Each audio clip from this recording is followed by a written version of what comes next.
Disability is something that is going to affect all of our lives and does affect all of our lives. And I put some basic slogans from the disability movement up just for sort of beginner appetizers here. Nothing about us without us is one of the oldest slogans, and it came from the disability movement and also the HIV movement, when you had a lot of folks speaking for folks and folks who didn't come from the experience creating the agenda.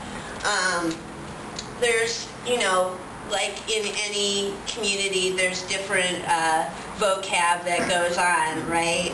And I just wanted to kind of privy people to some alternatives to the word disabled.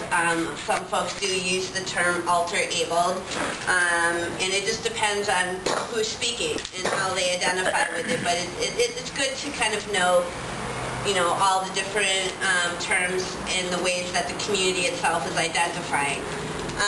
And then one key, you know, element of our presentation tonight is that we are the experts on disability.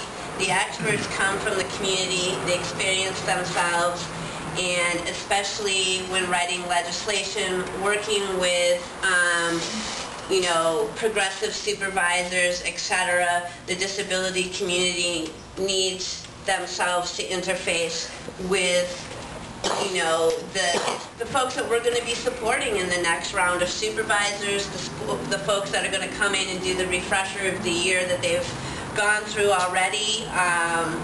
And not only are we the experts, but we're the scholars. We're the ones that can really show the path and what really needs to be changed to improve people's lives.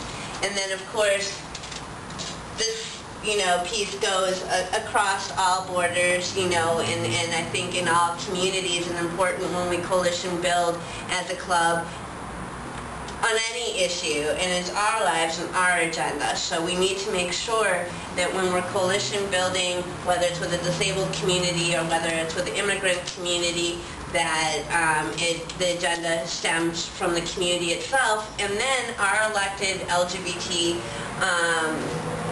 officials can go up to City Hall really knowing what needs to be changed and what needs to be addressed. And I look at the Harvey Milk Club in many ways as a training ground, as a place where community advocates interface with elected officials. And I think that that was a huge part of Harvey Milk's success, is when, you know, in his campaign he said, bring in the community advocates. This is how we're actually going to win elections, and that's actually how we're going to win elections. We're going to bring in two sort of, for lack of better words, categories of disability, and two experts in those categories from the Harvey Milk Club itself. And when I went to the Center for Independent Living and asked them if they would come and do a panel, they said, we're not going to do a panel unless you bring members from your own Harvey Milk community to speak about disability, and we'll work on it with you. And I thought that was a really intriguing approach that the Center for Independent Living had.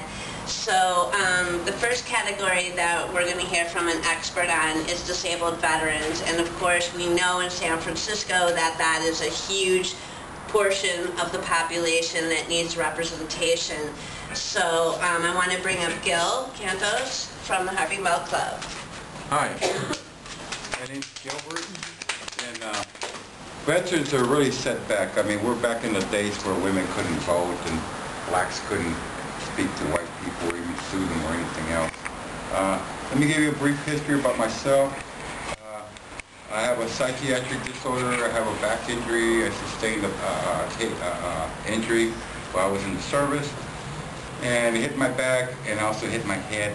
I hit the deck, which is made out of steel, so I was inflicted with a head trauma. However, the U.S. Navy never acknowledged that. When they after I got injured, I went to my rack for 2 days. I was like in a coma. And then years later, I found out they wrote it up as I had taken an injury to my shoulder, which caused a lot of problems later on. But anyway, there's a lot of stereotypes about disabled people. I have a psychiatric disability. I suffer from depression due to chronic pain from my back injury, which is related. How can you not get depressed from having chronic pain? It's like being tortured 24/7, which makes you an involuntary masochist, probably. Anyway, so I was homeless for 12 years. I was disabled at the age of 19 when I was in the service. I kept myself busy. I was a board member for the GAP, General Assistance Advocacy Project. They're a group of students that are practicing law to help people on general assistance and Social Security. Also as a member of the Consumer Task Force, which is a committee from the Mental Health Board. We help with legislation and writing policy for the mental health system in San Francisco. I was the person that suggested we start a system-wide grievance procedure because when I did an evaluation on one of the clinics, one of the problems that they had was they had the Mission Mental Health Clinic, which is precisely 80% Hispanic speakers. They didn't have any the advocacy patient rights in Spanish, even though there's 80% Spanish speakers. A lot of them were bilingual, but still that constitutes violating their rights by not letting them know what they are. Also, I can keep going on. I've been self-employed. I work for myself. I was a student of architecture, and I applied to Berkeley. I was accepted. I never went because I didn't have the resources. So anybody can become disabled. Not everybody's disabled from youth. Stephen Hawking, you've seen the famous physicist that talks with a stick out of his mouth, and he's a theoretical physicist. Well, he was normal until he became disabled. So he didn't have that disability all his life. So some of us are fortunate enough to become disabled later on because I had already basically finished my formal education and everything else. I've been spending the last 30 years fighting bureaucrats at the VA. They're totally insensitive. Also, I'm not sure if you're familiar with the VA system.